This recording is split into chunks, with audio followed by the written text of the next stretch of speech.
Hello welcome दोस्तों, स्वागत करता हूँ फिर से आप सबको आपके अपने इस चैनल में। तो गाइस इस वीडियो के अंदर हम डिटेल्स में डिस्कस करेंगे बिटकॉइन के बारे में। साथ ही में हम यहाँ पर डिटेल्स में बात करेंगे कुछ ऐसे ऑल्ट कॉइन्स के बारे में, और यहाँ पर डिटेल्स में डिस्कस करेंगे कुछ ऐसे क्रिप्टो एक्सचेंजेस के बारे में जो हो सकते हैं कि आने वाले टाइम में हमें FTX के जैसे देखने को मिले। और मैं एग्जाम्पल के साथ बताऊंगा एक ऐसे वेल रिनोन क्रिप्टो एक्सचेंज के बारे में जहाँ पर आप खुद भी ट्रेड करते होंगे, तो इसके ऊपर पूरा डिटेल्स में डिस्कस करने की कोशिश करेंगे। एंड वीडियो के अंदर जो भी मैं आप लोगों के साथ डिस्कस करूंगा वो मेरा पर्सनल ओपिनियन होगा। बाकी इस वीडियो से देख के आपको कुछ भी डायरेक्टली डिसीजन नहीं लेनी है। Before taking any impulsive decision आपको अपने एंड से भी जरूर से रिसर्च करनी है, उसके बाद जाके ही आप अपना जो भी डिसीजन लेना है वो आप ले सकते हो। बट यहाँ पर मैं इस वीडियो के अंदर आपको बताऊंगा, जो भी बताऊंगा उस चीज को आप ध्यान से सुन सकते हो, और उसके बाद जाके जो आप अपने एंड से भी जरूर से देख सकते हो। सबसे पहले तो यहाँ पर अगर हम बात करेंगे ना BTC का, तो BTC हमें यहाँ पर एक साइडवाइज में देखने को मिल रहा था, जैसे कि कल के दिन में साइडवाइज में था, उसके बाद प्राइस के अंदर हमें एक अच्छा सा ड्रॉप डाउन देखने को मिला, जो कि हमें 27,500 के आसपास देखने को मिला।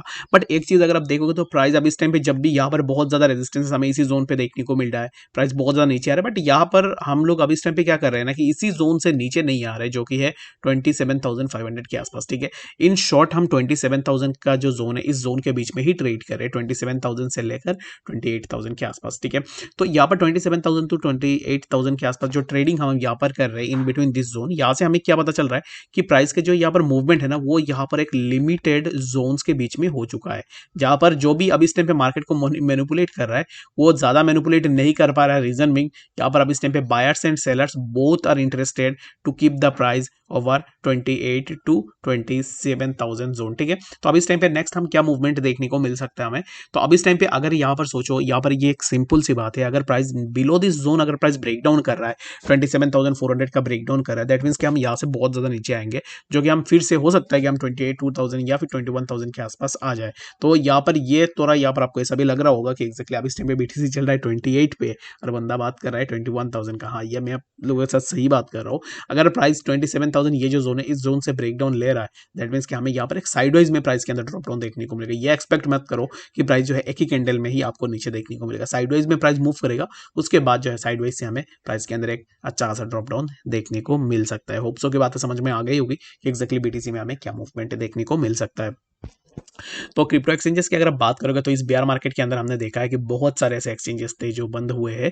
तो अब इस टाइम पे हमें देखने को मिल रहा है Japan regulator flags 4 crypto exchanges including Bybit for operating without registration. तो बाइबिट के ऊपर अब इस टाइम पे जो है यहाँ पर विदाउट रजिस्ट्रेशन का एलिगेशन लगा है यहाँ पर जापान के अंदर। ठीक है, तो Bitget, Bitforex and Maxis Global are also named in the financial service agencies warning letter. तो अब इस टाइम पे मैं अपना ओपिनियन बता देता हूँ कि मैं यहाँ पर मैं पर्सनली क्या सोचता हूँ उन एक्सचेंजेस के बारे में, जो एक्सचेंजेस अभी इस टाइम पे आप यूज करो या फिर अगर आपने यूज किया होगा प्रीवियसली। तो मेरे हिसाब से ना अभी इस टाइम पे जैसे कि बहुत सारे ऐसे एक्सचेंजेस है जिन एक्सचेंजेस को मैं यूज नहीं कर रहा हूँ। ठीक है, जैसे कि बिटगेट हो गया, तो पहले मैं यूज करता था, अभी इस टाइम पे बिटगेट को भी मैंने छोड़ दिया। मैक्सिस ग्लोबल, इस एक्सचेंज को मैंने कभी भी यूज नहीं किया है, एंड मैं रेकमेंड यही करूंगा कि एक्जैक्टली अगर कोई मेरा फ्रेंड भी होगा तो उसको मैं यही बोलूंगा कि मैक्सिस ग्लोबल यूज करना is not like that thing कि यहाँ पर ये एक ऐसा ओनली एक ऐसा एक्सचेंज है। आई थिंक सो कि ये आपको जो है यहाँ पर किसी भी कॉइन के अंदर अगर आप फ्यूचर में ट्रेड करते हो आपको 100x 200x यहाँ पर लीवरेज का ऑप्शन भी दे देता है। तो ये काइंड ऑफ लोगों को गैम्बलिंग करवाना चाहता है, और यहाँ पर लिक्विडेट जितना एक्सचेंज जितना ज्यादा जो है यहाँ पर लीवरेज देगा ना, मान लो कि किसी भी एक्सचेंज आपको यहाँ पर मेटिक में 100x 200x लीवरेज दे रहा है, दैट मीन्स कि वो एक्सचेंज क्या है कि यहाँ पर लिक्विडेट होने के चांसेस बहुत ज्यादा है। अगर लीवरेज ज्यादा होगा लिक्विडेट होगा, और जब आप लिक्विडेट होते हो तब पैसे जो है एक्सचेंज को ही मिलता है। ऐसा नहीं है कि पैसे जो है यहाँ पर कहीं और चला गया, पैसे एक्सचेंजेस का ही प्रॉफिट होता है। लिक्विडिटी हंटिंग मींस कि एक्सचेंजेस का पैसा। तो यहाँ पर आप देखते होंगे कि बहुत टाइम में हमें यहाँ पर कुछ टाइम पे ऐसे होता है ना कि मार्केट के अंदर बहुत ज्यादा वॉलेटिलिटी है। Why did this volatility happened? तो ये वॉलेटिलिटी इसलिए होता है ताकि जब भी वॉलेटिलिटी होती है मार्केट के अंदर लोग एक्साइटेड होते हैं, ज्यादा बड़ी अमाउंट में अपना अमाउंट लगाते हैं, लिवरेज ज्यादा लगाते हैं, और तब आप यहाँ पर गैम्बलिंग काइंड ऑफ सिचुएशन हो जाती है। तब क्या होता है कि एक्सचेंजेस का फायदा होता है, आप जितना ज्यादा लिक्विडेट हो रहे हो उनके लिए वो बात सही है। तो मैक्सिस ग्लोबल एक ऐसा एक्सचेंज है, आप देख सकते हो कि जाके अगर आपको देखना है तो यहाँ पर आपको 100x 200x तक का लिवरेज जो है यहाँ पर बहुत सारे कॉइन्स के ऊपर देखने को मिल जाते हैं। जहाँ तक कि मैं बाइनेंस का यहाँ पर मैं कोई तारीफ नहीं कर रहा हूँ, हर एक एक्सचेंज यहाँ पर सेम ही है, but in comparison to this all this exchanges मैं बाइनेंस को अब इस टाइम पे फिलहाल यूज कर रहा हूँ, एंड आई थिंक सो कि यहाँ पर मैं यूज करूंगा। बट यहाँ पर जितने भी स्पॉट के होल्डिंग्स है उन होल्डिंग्स को भी मैं बाइनेंस के ऊपर ट्रस्ट करके नहीं रखूंगा, किसी भी एक्सचेंजेस के ऊपर आपको ज्यादा ट्रस्ट नहीं करनी है। ठीक है, बाइनेंस के ऊपर काइंड ऑफ अगर आप फ्यूचर में ट्रेड करते हो स्मॉल फंड्स के साथ या फिर बिग फंड्स के साथ, तो ट्रेड करके जो भी प्रॉफिट हो रहा है उन प्रॉफिट्स को सेंड कर दो अपने किसी भी हार्डवेयर वॉलेट के अंदर, या फिर अगर आपके पास कोई भी कोल्ड वॉलेट है उस कोल्ड वॉलेट के अंदर भी आप अपना यहाँ पर जो है उसको रख सकते हो, ठीक है। बाकी जो भी करना है वो मर्जी आपकी है। तो बिटगेट को लेकर ना यहाँ पर अब इस टाइम पे देखोगे तो बिटगेट एक ऐसा एक्सचेंज है जिस एक्सचेंज के ऊपर बहुत सारे लोग, आप में से लोग यहाँ पर ट्रेड भी करते होंगे। बहुत सारे लोग बिटगेट का भी इस टाइम पे यहाँ पर टेलीग्राम पे प्रमोशन भी कर रहे हैं। तो बिटगेट में ना क्या पर कुछ दिन पहले ही हमें यहाँ पर और एक एलिगेशन देखने को मिला था बिटगेट कॉइन के ऊपर, जहाँ पर बोला जा रहा था कि यहाँ पर बिटगेट का जो अनरजिस्टर्ड ऑथोरिटीज है उनको लेकर कुछ यहाँ पर बातें हो रही थी। तो आई डोंट थिंक सो कि यहाँ पर ये कितना झूठ है कितना गलत है, बट यहाँ पर अभी इस टाइम पे राइट नाउ बहुत सारे और भी ऐसे एक्सचेंज जैसे कि अगर आप बाईबिट देख लो, बिटगेट देख लो, मैक्सिस ग्लोबल देख लो, तो इन एक्सचेंजेस को लेकर जो है यहाँ पर बहुत सारे हमें और भी कंप्लेंट्स देखने को मिले हैं। बट यहाँ पर मेरे हिसाब से मैं आपको रेकमेंड यही करूंगा कि जो भी एक्सचेंज आप यूज़ करो, ऐसा ऐसा बात नहीं है। बट यहाँ पर FTX का जो कलेप्स हुआ था उसके बाद से तो मैं पर्सनली यहाँ पर किसी भी एक्सचेंज को लेकर कोई भी अगर फंड भी होता है तो मैं अपना फंड्स को लेके एक सेफ साइड में खेलता हूँ, ठीक है। बाकी आप जो भी करना चाह रहे हो it's completely up to you. आप अपने एंड से भी जरूर से देख लेना कि एक्जैक्टली आपको क्या करनी है। और अभी इस टाइम में ना सबसे ज्यादा यहाँ पर ट्रेंडिंग में चल रहा है बिटगेट, ठीक है। तो बिटगेट का यहाँ पर सबसे ज्यादा ट्रेंडिंग में इसलिए चल रहा है, रीजन बिंग बिटगेट का भी कुछ दिन पहले ही कुछ एलिगेशंस आया था और यहाँ पर बहुत सारे यूजर्स थे जिनका यही कहना था कि उनका फंड फ्रीज हो गया, ऐसा कुछ और भी डिटेल्स हमें देखने को मिला था। बट यहाँ पर इन शॉर्ट में आपको यही बोलूंगा कि किसी भी एक्सचेंज के ऊपर मैं पर्सनली तो ट्रस्ट नहीं करता हूँ, जस्ट मैं बाइनेंस के ऊपर अपना फ्यूचर ट्रेड्स करता हूँ।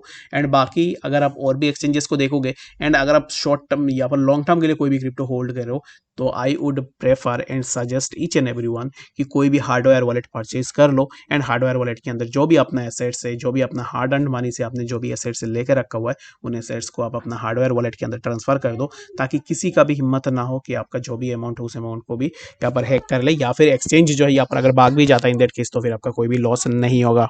तो बाकी यहाँ पर आप जो भी डिसीजन लेना चाहते हो तो फिर आप लोग भी बहुत ज़्यादा समझदार हो, आप अपने एंड से भी जरूर से देख सकते हो, ठीक है। तो चलिए फिर हम बात करते हैं सबसे पहले यहाँ पर जो है कुछ ऑल्ट कॉइन्स के बारे में। और BTC की अगर आप देखोगे तो प्राइस सिमिलर काइंड ऑफ हमें जो है प्राइस के अंदर ड्रॉप डाउन देखने को मिल रहा है। तो क्या नेक्स्ट मूवमेंट होगा तो ऑलरेडी मैंने आपको बता दिया है। तो जो भी जोन्स मैंने आपको दिया है अकॉर्डिंग टू दैट जोन्स आप जरूर से देख सकते हो कि एक्जैक्टली हमें नेक्स्ट क्या मूवमेंट देखने को मिलेगा।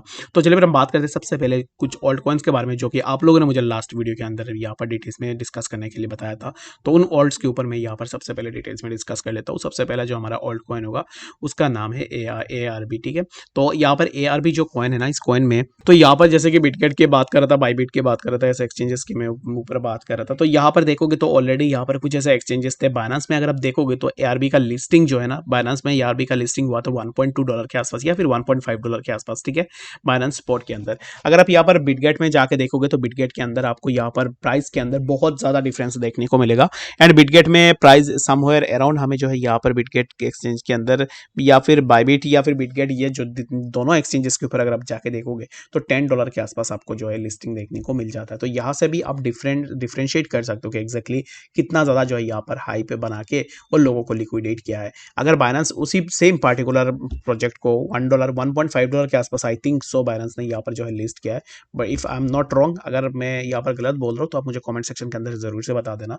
एंड बाकी यहाँ पर एक्सचेंजेस को देखोगे बिटगेट बाईबिट, इनमें इनके अंदर जो है हमें यहाँ पर अराउंड, यहाँ पर मैं आपको बता रहा हूँ $10 के आसपास जो है यहाँ पर लिस्ट किया। और बहुत सारे ऐसे लोग भी थे जो लिक्विडेट हुए हैं, लिक्विडेट इन द सेंस यहाँ पर किसी बंदे ने $10 के आसपास अपना 10,000 लगाया होगा। तो अब इस टाइम पे प्राइस को देखोगे तो प्राइस ऑलरेडी $1 के आसपास ट्रेड करे, $1.20 के आसपास। तो इसमें जो यहाँ पर प्राइस के अंदर ऑलरेडी ड्रॉप डाउन हुआ है। तो यहाँ पर अब इस टाइम पे ना मेरा यहाँ पर ARB के ऊपर बात करने का मतलब यही है कि अब इस टाइम पे अगर आपको ARB के अंदर एंट्री लेनी है तो मेरे हिसाब से वेट करना चाहिए, ठीक है। अब इस टाइम पे हाइप के अंदर कभी भी जाके एंट्री मत लेना, क्योंकि क्या होता है कि जब भी कॉइन्स यहाँ पर लॉन्च होते हैं एक्सचेंजेस के ऊपर, ICO ऑलरेडी सेल हो जाता है।